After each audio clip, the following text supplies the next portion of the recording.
Hey, Gendo. Electronics word hung in the air behind me. I ran off. No, actually, it's right here. See? I guess it is hanging in the air. I ran off towards the square. It's definitely not the best place to hide, I said aloud for some reason. Indeed, in a state of stress or fatigue, I frequently start talking to myself. Well, not really talking, but rather mumbling under my breath. It helps me to concentrate on the situation quickly. Okay, where to next? Where should I go? Maybe I should live on the ground for a while, eating squirrels, living off my own excrement. The best place would be one of those less amounts of people. Consequently, my ways lies in the woods. Really, we went to the woods. Now, half a minute later, I was already relaxing, sitting on a stump near the forest trail. There was one hell of a getaway. That was. I hope that will teach Ulsa to behave. Indeed, she's not a child anymore. She sure looks like one, though. Well, sad but true. Dun, dun, sad but true. No one knows the Metallica song anymore, do you? Heathens. Wait a minute, that's weird. You don't know Metallica, so you're a heathen. That's a weird concept. Not a child anymore. Now, a thought crossed my mind. I might have sort of mishandled the whole situation. A fair share of that broken tableware is because of me. Moreover, one might mention that I don't have to engage in the mess to begin with. It got me thinking. How's the weather, you bastard? Sylvia stood right before me. How did you manage to sneak on me unnoticed? Thank goodness it's not Olga. Fine. I didn't do anything wrong. Please don't hurt me. Those were the only words I managed to squeeze out of myself. I thought I'd find you here. Why? I'm not sure. Oh, wait a minute. I'm getting the voices mixed up. You bastard. I'm not sure. It's just... You're a yellow-bellied bastard, so I figured you're on the way to the woods. There's fewer people around here. Does Sylvia really think I have some sort of social phobia? On second thought, she actually has a good reason to think so. And what are you doing here? Looking for ya. She smiled, but this time her smile took on a little friendlier, I guess.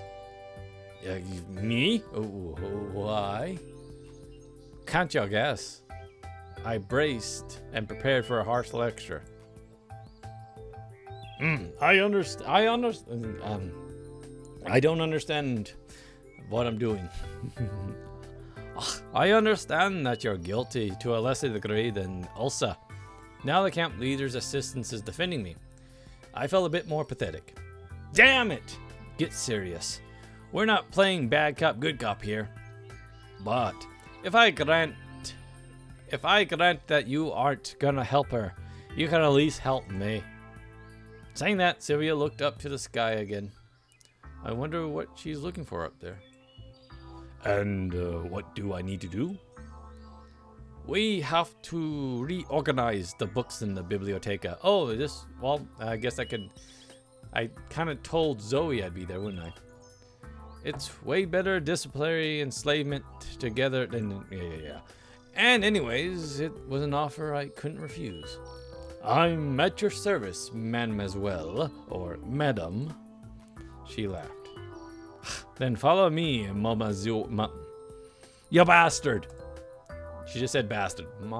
Mona's... I don't know. I'm drunk. In a couple of minutes, we were at the biblioteca. All the way, I kept looking around for fear of Olga. By the way, biblioteca... Now see, I was taught biblioteca is actually bookstore. But I think it actually means library, and libiora... Or did I have it backwards? And libiora, or whatever it is, means library. I don't know. I don't speak Spanish. I want to keep looking in favor of Olga. It looked like Sylvia didn't notice my anxiety. And still, it's quite odd that she hasn't scolded me. Well, if we are to continue our analogy, Sylvia is definitely the good cop. Hey, buddy. Linen. Yeah, Mr. Linen. You should put some linen on your head. Ha! When we went inside, he's still tombed somewhere in Russia, isn't he? Anyways, we went. Gleaming sunlight streamed through the windows of the library, with a myriad of dust particles dancing in the beams. This is a special library. Dust that was distinct smell. I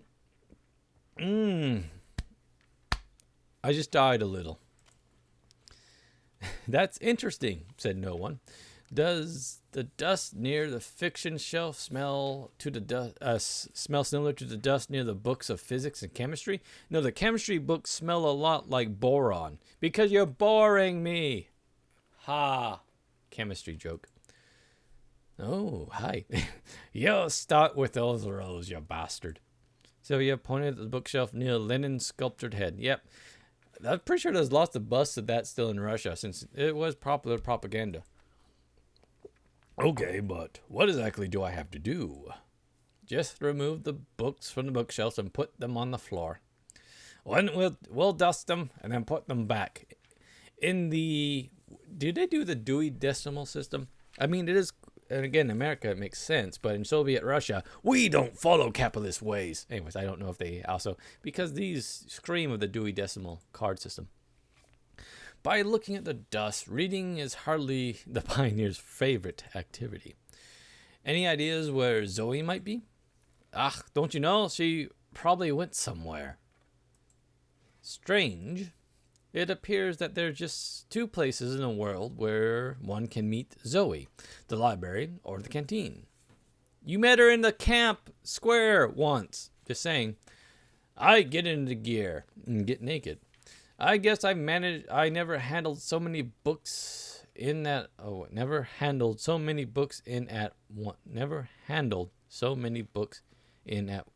time in my entire life.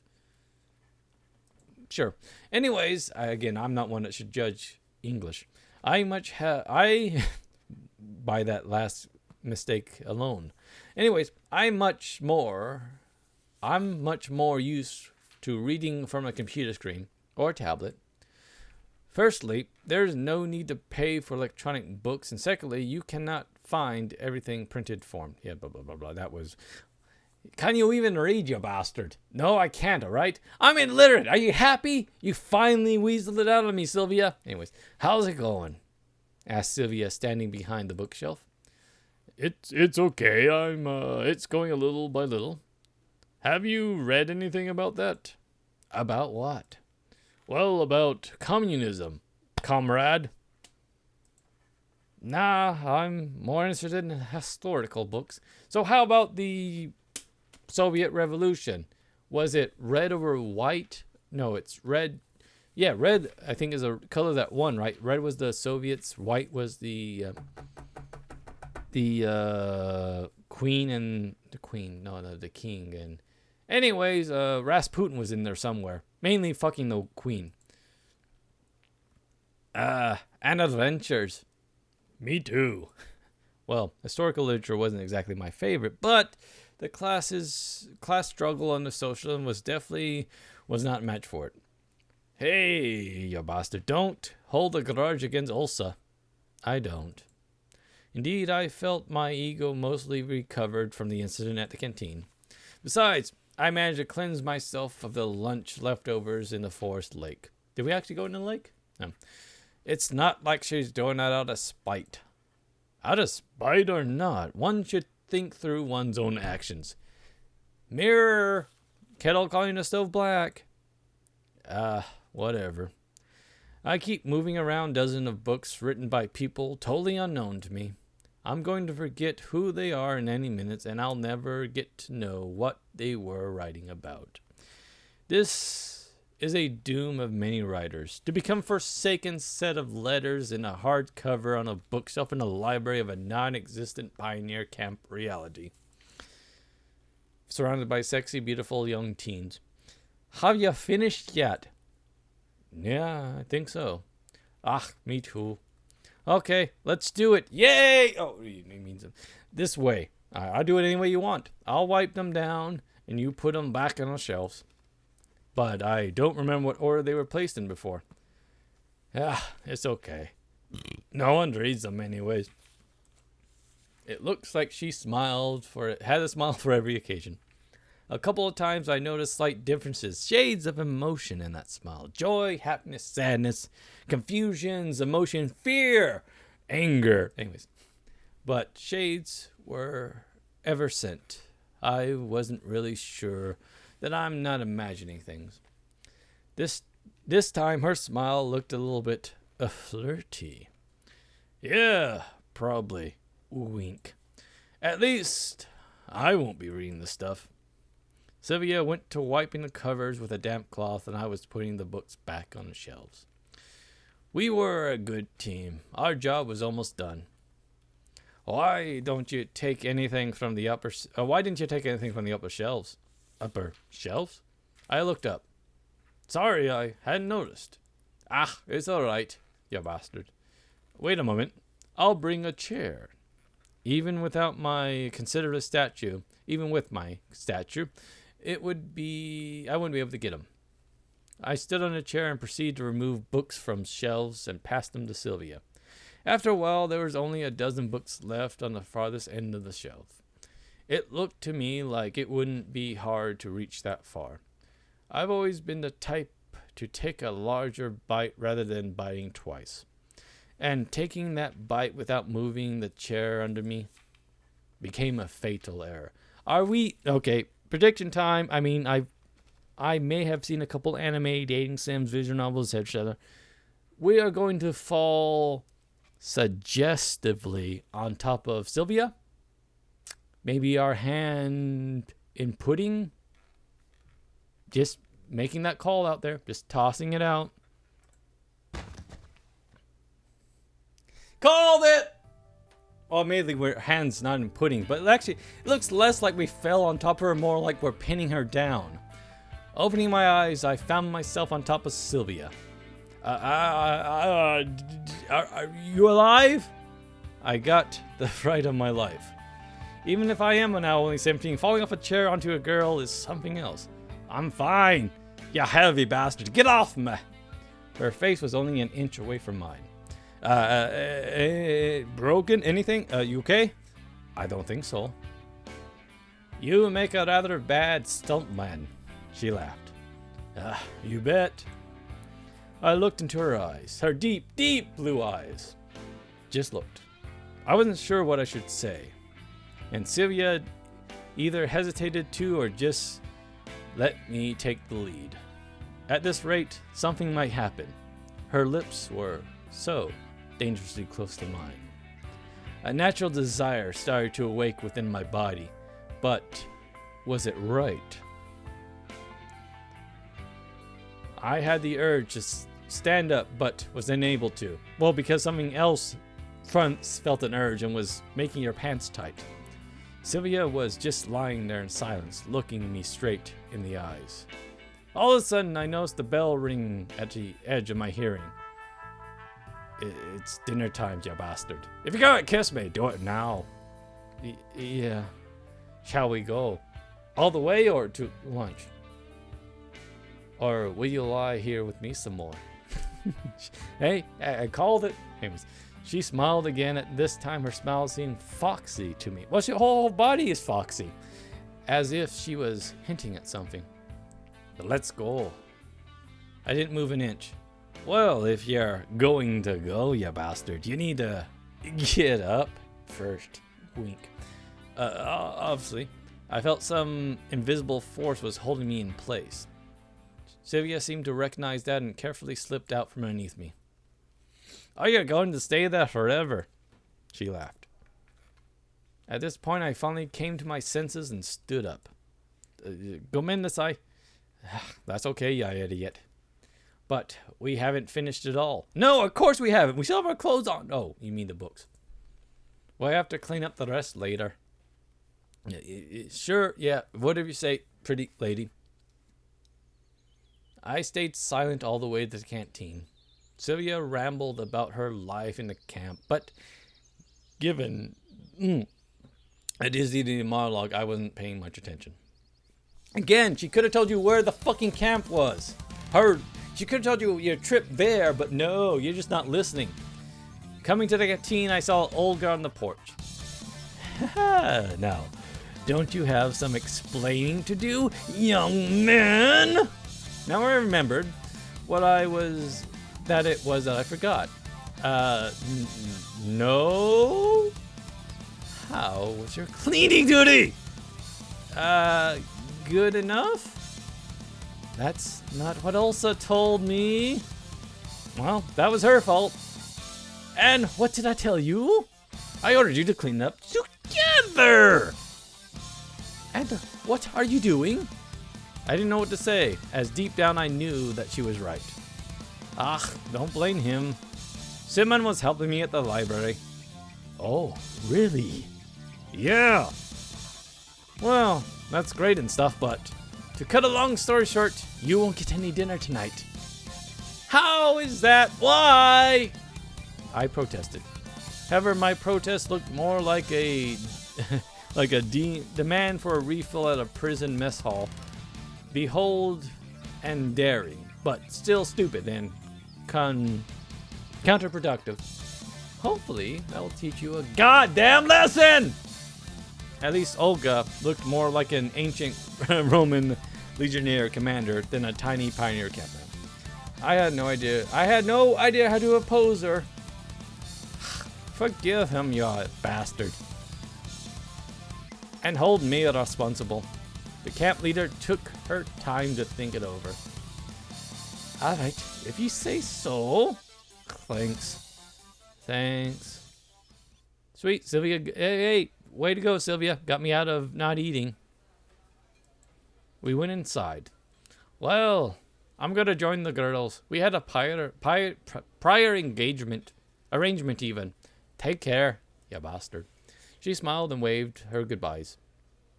Seriously, where would I be without her? Cleaning with Olga, chasing her, and then having porn music follow you, if I remember right. There were no places free near Sylvia, and besides, I hadn't been introduced to her friends. It seemed that I would have to share dinner with Electronic and Shurik. There was no more places to sit. What's happening, gentlemen? Word, homies. What? Am I too early for that? Bastards. Every time I had to deal with them, I got an itching desire to tease them, or at least drop some cheeky, cocky banter. How's it hanging, my homies? No. It might be too risky to behave that way, but the Electronic brothers were a primary source of positive emotions. Hey, how are you doing? Fine. What about you? Hits and misses. Did something happen? Lots of stuff. Mind sharing? Nah, some other times maybe. When you're older and you can drink with me. Suit yourself. Oh, wait a minute, that was Shurik. Oh, whatever. We're going to the ball after dinner. Electronic giggled. I know that. Who do you want to ask out? The ladies, they make me nervous. I hadn't thought about it yet. What about you? It seemed the question caught him off guard. Ask Elsa. That would make her happy. No thanks. Elsa forcefully waved his hands. And you, Shurik? You gotta ask Elsa, right? Thanks. I'll pass. He looked calmer than his mate. Oh, come on, guys. It'll be fun. For me, anyways. You guys will have a hell of a time. Any case, we got things to do. We still have to finish our sex robot. I mean robot, but I didn't say sex. Just robot. Completely normal robot. Oh, that marvelous idea. Ask your robot out. Can it dance? It can't even walk yet. Shurik made it point completely. Why, it would be demonstrated at our achievement in front of the camp. And what would we show them? I can't remember. Again, I gave him like almost the You rang the butler from Monsters. Yeah, you're right. They both stared at the plates disappointingly. Ellipses laughed at them hysterically. Ellipses waited for us to. Ellipses finished eating first and waited for us to finish our meals. And then his Ellipses buddy came over and asked him what he was doing. And then they left together along with everyone else in camp. Dinner was over, and the pioneers started to disperse. What will you wear to the ball? I'm going to wear a lovely evening gown with a low cut in the middle. I asked Shurik and Electronic. We don't have anything special. We just go as is, you know. He indicated his pioneer uniform. They don't seem to care about their parents at all. They're nerds, of course not. Well, why should I care then? Wearing my winter clothes is an option, so I'll just go as is. When does it start? After 9 o'clock. Got it. I left the canteen and deeply inhaled the fresh evening air. I remember those rare dances I used to go to at school. I didn't do much there other than drink also. Amen, brother. I couldn't dance. I don't know how to react if someone had invited me. I wouldn't dare invite someone myself. It's a mirror. I swear, I'm looking at a mirror. All in all, I felt pretty uncomfortable about it. And it was even more unpleasant watching others have fun, while I sat there miserably regretting my life choices. No, wait a minute, that's now. It wasn't even envy. More like a disconcerting feeling that people were able to enjoy themselves. Somehow were able to enjoy something so odd for me. Oh, okay. I can read. I'm drunk. I thought that there was still lots of time till the ball, so I could sleep a little to be fresh this evening. Entering the camp leader's cabin, I flopped onto the bed and instantly shut my eyes. As animated there. Ellipses laughed as he started to put on his evening gown for the evening.